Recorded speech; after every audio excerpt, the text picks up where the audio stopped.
ಎಲ್ರಿಗೂ ನಮಸ್ಕಾರ. ನಾನೀಗ ನಿಮಗೆ ನಮ್ಮ ಶಾಲೆಯ ಪ್ರತಿಭಾವಂತ ವಿದ್ಯಾರ್ಥಿ, ನಮ್ಮ ಸರ್ಕಾರಿ ಹಿರಿಯ ಪ್ರಾಥಮಿಕ ಶಾಲೆ ಚೊಕ್ಕಾವಿ ಶಾಲೆಯ ವಿದ್ಯಾರ್ಥಿಯಾಗಿರುವಂತಹ ಕುಮಾರ್ ವಿಶ್ವ ಗುರ್ಲಿಂಗಯ್ಯ ಹಿರೇಮಠ ಅವನ ಬಗ್ಗೆ ನಿಮಗೆ ಸಂಕ್ಷಿಪ್ತವಾಗಿ ಪರಿಚಯ ಮಾಡಿಕೊಡ್ತೀನಿ. ಈ ಪರಿಚಯ ಮಾಡಿಕೊಡ್ಲಿಕ್ಕೆ ಉದ್ದೇಶ ಅಂದ್ರೆ ಅವನು ಯಾವ ರೀತಿ ಸಾಧನೆ ಮಾಡಿದ್ದಾನೆ ಅನ್ನೋದನ್ನು ನಾನು ನಿಮ್ಗೆ ತಿಳಿಸ್ಕೊಡ್ತೀನಿ. ನಿನ್ನ ಹೆಸರು ಹೇಳಪ್ಪ. ವಿಶ್ವ. ಪೂರ್ಣವಾಗಿ ಹೆಸರು ಹೇಳು.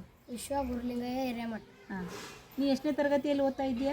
5ನೇ ತರಗತಿ. ಹಾಂ, ವಿಶ್ವ ಏನು ಗೊತ್ತಾ, 5ನೇ ತರಗತಿಯಲ್ಲಿ ಓದಾಕತ್ತೇನ. ಈ 5ನೇ ತರಗತಿಯಲ್ಲಿ ಓದುವಾಗ ಸೈನಿಕ ಶಾಲೆ ಪರೀಕ್ಷೆ ನಡೆದಾಗ, ಸೈನಿಕ ಶಾಲೆ ಪರೀಕ್ಷೆ ನಡೀತಾವಲ್ಲ, ಆ ಸೈನಿಕ ಶಾಲೆ ಪರೀಕ್ಷೆ ನಡೆದಾಗ GK ಜನರಲ್ ನಾಲೆಜ್ ನಮ್ಮ ಶಾಲೆಯಲ್ಲಿ ಕಲಿತಂತಹ ವಿದ್ಯಾರ್ಥಿ ಜನರಲ್ ನಾಲೆಜ್ 50 ಮಾರ್ಕ್ಸಿಗೆ 50 ಮಾರ್ಕ್ಸ್ ತೊಗೊಂಡಾನ, ಔಟ್ ಆಫ್ ಔಟ್. ಆಮೇಲೆ ಮ್ಯಾಥ್ಸ್ ಗಣಿತ 150 ಮಾರ್ಕ್ಸಿಗೆ 150 ಮಾರ್ಕ್ಸ್ ತೊಗೊಂಡು ನಮ್ಮ ಕರ್ನಾಟಕದಲ್ಲಿಯೇ ಪ್ರಥಮ ಸ್ಥಾನವನ್ನು ಪಡೆದಾನಂತ ನಾವು ಹೆಮ್ಮೆಯಿಂದ ಹೇಳ್ಬೋದು. ನಿನ್ನ ಬಗ್ಗೆ ಸ್ವಲ್ಪ ಪರಿಚಯ ಮಾಡಿಕೊಡಪ್ಪ. ನಿಮ್ಮ ತಂದೆ ಹೆಸರೇನು? ಗುರುಲಿಂಗಯ್ಯ ಹಿರೇಮಠ. ಹಾಂ, ನಿಮ್ಮ ತಂದೆಯವರು ಏನು ಮಾಡ್ತಾರೆ? ಗೌಂಡಿ. ಹಾಂ, ಗೌಂಡಿ ಕೆಲಸ. ಗೌಂಡಿ ಕೆಲಸ ಮಾಡ್ತಾರೆ. ಆಮೇಲೆ ನಿಮ್ಮ ತಾಯಿ ಹೆಸರೇನು? ತಮಿಳ. ಪ್ರಮಿಳಾ. ನೀನು 1ರಿಂದ 5ನೇ ತರಗತಿಯಲ್ಲಿ ಎಲ್ಲಿ ಕಲ್ತಿದ್ದೀಯಾ? 1ರಿಂದ 2 ರಾಜಪುರ್ನಲ್ಲಿ ಕಲ್ತೀನಿ ಕನ್ನಡ ಶಾಲೆಯಲ್ಲಿ. ಹಾಂ, 3ರಿಂದ 5 ಚೊಕ್ಕಾವಿಯಲ್ಲಿ. ಹಾಂ, ಈ ಚೊಕ್ಕಾವಿ ಶಾಲೆಯಲ್ಲಿ ಕಲ್ತಿ. ಈ ಚೊಕ್ಕಾವಿ ಶಾಲೆಯಲ್ಲಿ ಕಲ್ತಿದ್ರಿಂದನೇ ನಿಮ್ಮ ಸೈನಿಕ ಶಾಲೆ ನವೋದಯ ಶಾಲೆಗೆ ಕೂಡ ಆಯ್ಕೆಯಾಗಿ ಇದ್ದಿ. ಈಗ ನಮ್ಮ ಶಾಲೆ ಬಗ್ಗೆ ಹೆಂಗೆ ಅನಿಸ್ತದೆ? ಇಲ್ಲಿ ಕಲಿಕೆ ಹೆಂಗಿತ್ತು? ಇಲ್ಲಿ ತುಂಬ ಚೆನ್ನಾಗೈತಿ. ಶಿಕ್ಷಕರು ಚಲೋ ಹೇಳ್ಕೊಡ್ತಾರೆ. ಮತ್ತು ಹೆಚ್ಚಿನದು ಏನು ಅನಿಸ್ತದೆ ಇಲ್ಲಿ? ನೀವೊಂದು ನಮ್ಮ ಚೊಕ್ಕಾವಿ ಶಾಲೆಗೆ, ನಮ್ಮ ಚೊಕ್ಕಾವಿ ಊರಿನ ಜನರಿಗೆ ಕೂಡ ಒಂದು ಹೆಮ್ಮೆ ಅನ್ನಿಸ್ತದ. ಆಮೇಲೆ ನೀ ಯಾವ ರೀತಿ ಅಭ್ಯಾಸ ಮಾಡ್ತಿದ್ದಿ, ಇಲ್ಲಿ ಕಲಿಸೋದು ಹೆಂಗಿತ್ತು, ಎಷ್ಟೊತ್ತಿಗೆ ಹೇಳ್ತಿದ್ದಿ, ಎಲ್ಲ ಮಕ್ಕಳಿಗೆ ಹೇಳ್ಕೊಟ್ಟೆ ಅಂದ್ರೆ ಅದು ನಿನಗೆ ಗೊತ್ತಾಗ್ತದೆ ಆ ಮಕ್ಕಳಿಗೆ ಕೂಡ. ನಮ್ಮ ಅಮ್ಮಗೆ 5ವರೆಗೆ ಎಬ್ಬಿಸ್ತಿದ್ದೆ, ಎಬ್ಬಿಸ್ತಿದ್ರು. ಅವಾಗ ಮುಂಜಾನೆ ಓದ್ತಿದ್ದರು.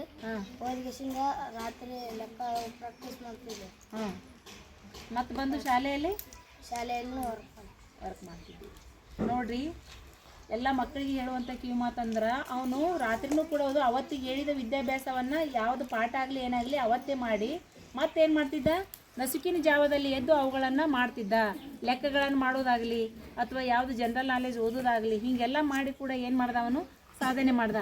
ಈಗ ನೀ ಸೈನಿಕ ಶಾಲೆಗೆ ಆಯ್ಕೆಯಾಗಿ ವಿಶ್ವ, ಸೈನಿಕ ಶಾಲೆಗೆ ಹೋಗ್ತೀಯೋ ಅಥವಾ ನವೋದಯ ಶಾಲೆಗೂ ಕೂಡ ಆಯ್ಕೆಯಾಗಿ. ನವೋದಯಕ್ಕೆ ಎಷ್ಟು ಅಂಕಗಳನ್ನು ಪಡೆದಿಯಪ್ಪ? ಪರ್ಸೆಂಟೇಜ್ ಎಷ್ಟಾಗೈತಿ? 100ಕ್ಕೆ 96.25. Very good. 100ಕ್ಕೆ 96.5. ಅದು ಕೂಡ ಒಂದು ಹೆಮ್ಮೆಯ ವಿಷಯ. ನಮಗಂತೂ ಭಾಳ ಹೆಮ್ಮೆ ಅಂತದೆ. ಯಾಕಂದ್ರೆ ನಮ್ಮ ಕೈಯಲ್ಲಿ ಕಲ್ತಂಥ ಮಗು ಇಡೀ ರಾಜ್ಯಕ್ಕೆ ಪ್ರಥಮ ಸ್ಥಾನ ಬಂದಾನಂದ್ರೆ ಇದೊಂದು ದೊಡ್ಡ ಸಾಧನೆ.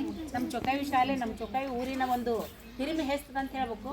ಈಗ ನೀ ಸೈನಿಕ ಶಾಲೆಗೆ ಹೋಗ್ತೀವೋ ಅಥವಾ ನವೋದಯ ಶಾಲೆಗೆ ಹೋಗ್ತೀವೋ? ನವೋದಯಕ್ಕೆ ಹೋಗ್ತೀನಿ. ಸೈನಿಕ ಫೀಸ್ ಭಾಳ ಐತಿ. ಹಾಂ, ಯಾಕಪ್ಪ ಫೀಸ್ ಭಾಳ ಇದ್ರೆ ಮನೆಯಲ್ಲಿ ತೊಂದರೆನಾ? ಹಾಂ, ವಿಶ್ವನ ಉದ್ದೇಶ ಏನು? ಅವರಪ್ಪ ಗೌಂಡಿ ಕೆಲಸ ಮಾಡ್ತಾರೆ. ಆದಷ್ಟು ಅವರು ಆರ್ಥಿಕವಾಗಿ ಬಹಳ ಮುಂದುವರೆದಿಲ್ಲ, ಮಧ್ಯಮ ವರ್ಗದ ಕುಟುಂಬ ಆಗಿರೋದರಿಂದ ಸೈನಿಕ ಶಾಲೆಗೆ ಹೋಗಲಿಕ್ಕೆ ನನಗೆ ಫೀ ಕಟ್ಟಲಿಕ್ಕೆ ಕಷ್ಟ ಆಗ್ತದ್ರಿ. ಅದಕ್ಕೆ ನಾನು ನಮ್ಮ ಇಲ್ಲಿ ವಿಜಯಪುರ ಜಿಲ್ಲೆಯಲ್ಲಿರುವಂಥ ಆಲಿಮಟ್ಟಿಯಲ್ಲಿರುವಂತಹ ಜವಾಹರ್ ನವೋದಯ ವಿದ್ಯಾಲಯಕ್ಕೆ ನಾನು ಅಲ್ಲಿಗೆ ಹೋಗಿ ಕಲಿತೀನಿ ಅಂತ ಅವನ ಅಭಿಪ್ರಾಯನ ತಿಳಿಸ್ತಾನೆ. ಓಕೆ, ನವೋದಯ ವಿದ್ಯಾಲಯದಲ್ಲಿ ಕಲಿತು ಮುಂದೆ ನೀ ಏನು ಆಗ್ಬೇಕಂತ ಮಾಡ್ತೀಯಪ್ಪ? ಆರ್ಮಿಯಲ್ಲಿ ಹೋಗ್ತೀಯಾ? ಓ, ಆರ್ಮಿಯಲ್ಲಿ ಹೋಗಿ ಏನಾಗೋದು? ಓ, ನೋಡಲ್ಲಿ ಅವನ ಉದ್ದೇಶ ನೋಡ್ರಿ. ಆರ್ಮಿಯಲ್ಲಿ ಹೋಗಿ ದೇಶ ಸೇವೆ ಮಾಡಿ ಕಮಾಂಡರ್ ಆಗಿ ದೇಶದ ಸೇವೆಯನ್ನು ಮಾಡ್ಬೇಕಂತ ಅವನ ಉದ್ದೇಶ ಐತಿ.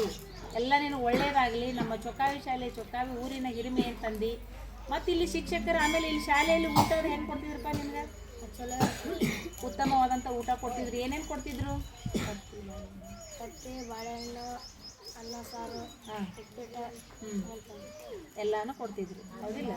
ಒಟ್ಟಿನಲ್ಲಿ ಶಾಲೆ ಪರಿಸರ ಹೆಂಗೆ ಅನಿಸ್ತು ನಿನಗೆ? ಚಲೋ ಐತ್ರಿ. ಗಿಡ ಅದು ಬೆಳೆಸ್ತಾರೆ. ಹಾಂ, ಮತ್ತು ನೀರು ಬಿಡ್ತಾರೆ ಮುಂಜಾನೆ. ಹಾಂ, ಚಲೋ ನಾ ಎಲ್ಲ ಶಿಕ್ಷಕರಿಗೂ ಧನ್ಯವಾದ. ಹಾಂ, ನಾ ಎಲ್ಲ ಶಿಕ್ಷಕರಿಗೂ ಧನ್ಯವಾದ.